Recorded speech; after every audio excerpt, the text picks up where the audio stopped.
So here we are at Cam Park. For this cram exercises, we're doing cram assessments on a couple sites, but the first one, the main one we want to talk about is we're using a depressional wetland rubric category.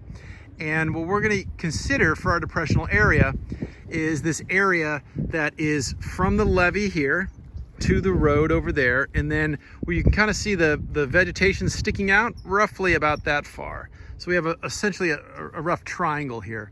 As with any assessment area, the assessment area needs to cover only one category of wetland.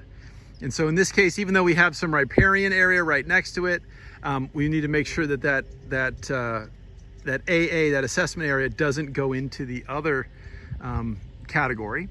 Now the buffer, the area surrounding the assessment area, that obviously could cross whatever. It could, in our case, it crosses over to the orchard over there, and it goes up the hillside, etc. But the assessment area, which is the area we're going to focus our understanding. So that's where we're going to look for the species. That's where we're going to do our stressors, etc. That assessment area has to be relatively uniform in terms of wetland type.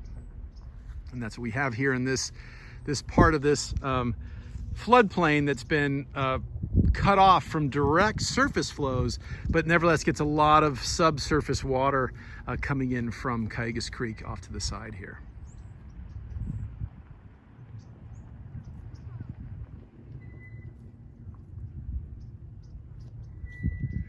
As you can see down here on the main floodplain, the shrubs, the woody vegetation can be pretty dense.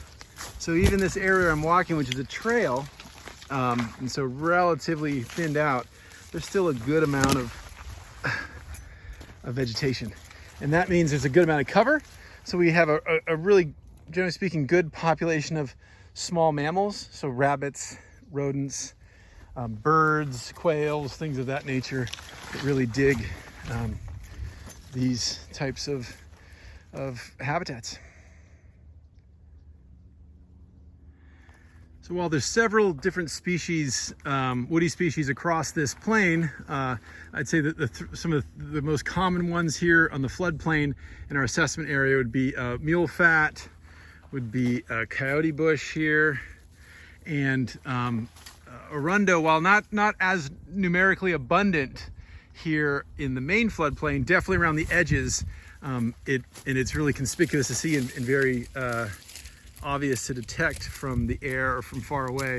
And so those are three to look for, a non-native and two natives in terms of our shrub community here in the assessment area.